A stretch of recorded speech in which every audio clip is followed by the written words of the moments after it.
now we are going to discuss about what is design thinking and the correlation with what is stress and the coping mechanism of stress with the using the implements of design thinking.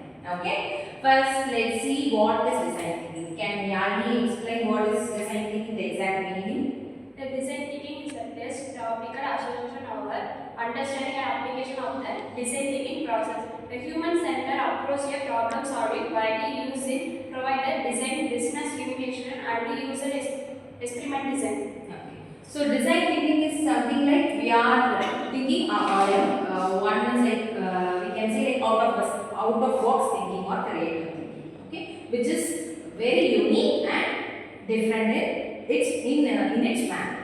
Okay, and design thinking has 5 subtypes. Shall we discuss that now?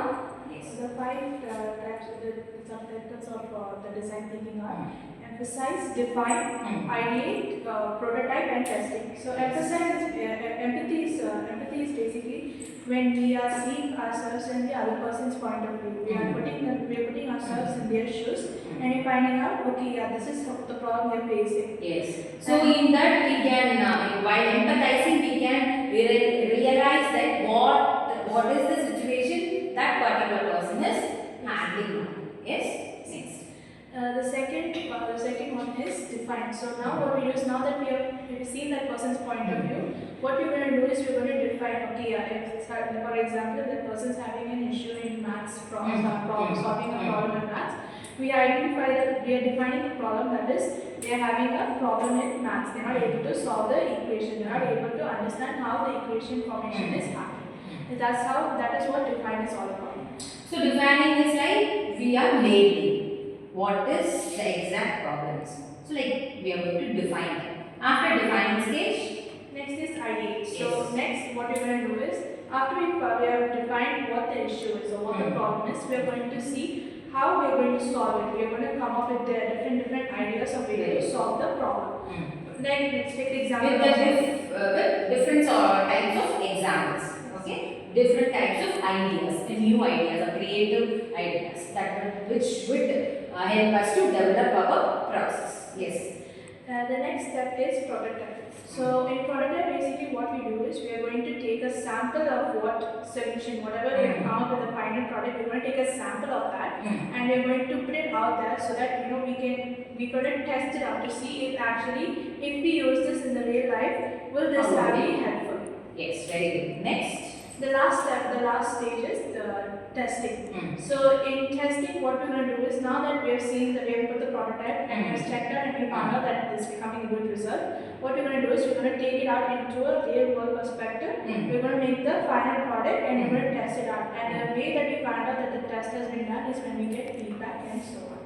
Yes, that's good. This is what the 5 pillars of design thinking. So now we are going to influence the design thinking into our psychological issues. Like for example, now we are going to discuss about the stress and its coping mechanism which related to design thinking. Yes? Can you explain? Combining stress and coping mechanism with design thinking is a powerful interdisciplinary approach, especially for creating user-centered solutions to improve mental health and resilience. Overall, the stress and coping mechanism is types of stress are acute and chronic stress. Coping strategies are problem focused, example time management and seeking help. Emotion focus are mindfulness and journalism, and avoidance based are procrastination and discretion. Design thinking process are empathy, ideate, prototype, and test. Now we are going to apply the stress and coping strategy in the design thinking. First is empathy. Conduct interviews or surveys to understand how people experience and cope with stress. First, through the design thinking process, first step is like application. Like that application who takes to empathizing stage. What is the problem exactly? What is the situation that he or she is facing or he or she is in the path? The next is a define. Clearly state the problem. Example, college students lack accessible tools to manage exam-related stress. So we are ruling out like other symptoms. We have find that, empathize that stress is the major role, and what type of stress and the stress which is like most relevant to them, which is causing the stress, the root cause. Yes, that is what defining. Like the root cause would be like maybe the peer pressure or examination pressure or something else. Yes. Next, ideate. Brainstorm creative solutions on apps, physical products, spaces, or habits that support healthy coping. So this is like getting different sort of ideas, like how it can help with the management of stress. The next step is a prototype. Create simple versions of your solutions like a mindfulness journal app or a stress relief toolkit. Yes.